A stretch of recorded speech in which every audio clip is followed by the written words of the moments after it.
actual journey, my career sort of started in terms of how do I find liberation? And if the answer is not even with the East, the answer didn't seem like it was in the West. I knew I was really young at trying to explore this curiosity and my trying to find my own answer. So I threw myself at whatever opportunities that came my way, whatever ideas that came my way. My first such company I started was called Country Goddess.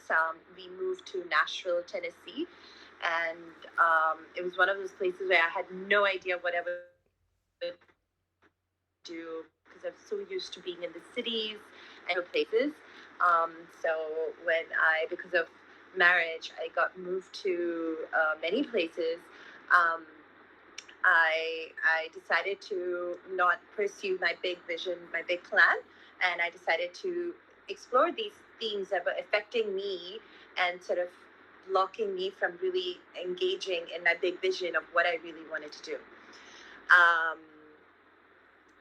which in one line was come up with a product that was alleviating suffering, removing human suffering. That was my big vision when I was really young, and I think I was trying to do whatever I could around the same theme in different ways. Yeah. And so in Nashville, I started doing women's circles, which I wanted to keep them free, and I needed to figure out how to monetize my life because, I was in America and I wasn't able to rely on my marriage.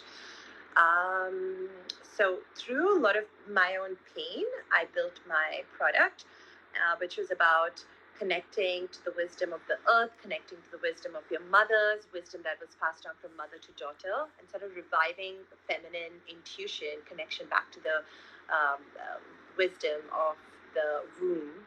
And I built goddess circles. And on the other side, the monetizing part of the product, like that helped build the culture, was skincare products that were mother's recipes. That Nice. was my mother's recipes in India from Chennai that I grew up seeing. So it was a way Nice. of me to also retain culture um, and retain these secrets that my mom passed on. And it was something about how this is what women together, how we looked. And I got to interact with a lot of women. Like in Nashville, Tennessee, I got to see how the Caucasian white women and the black women were very segregated, even though it was modern day 2015, I think. Um, and being I'm of Indian I'm of Indian ethnicity, so I somehow felt like I was in the midpoint of the black and the white women, and I was genuinely a very curious person. I genuinely love people, so this allowed me to create my first successful product.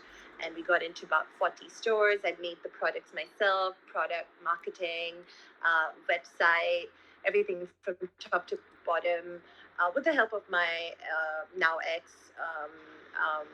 It was a beautiful product that I got to learn how to sell in the farmers market and get into big stores. Um, so I've been a serial entrepreneur with the whole concept of how, focusing on women.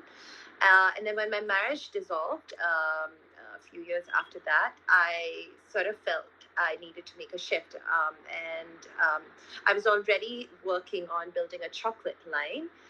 And that's when, once I got dissolved my marriage, I moved to New York City to pursue my own self, and built a reasonably I would say successful chocolate brand, which was again around women. It was around emotions. It was about connecting with chakras, which I was deeply passionate about, and women's spirituality and the girl boss movement.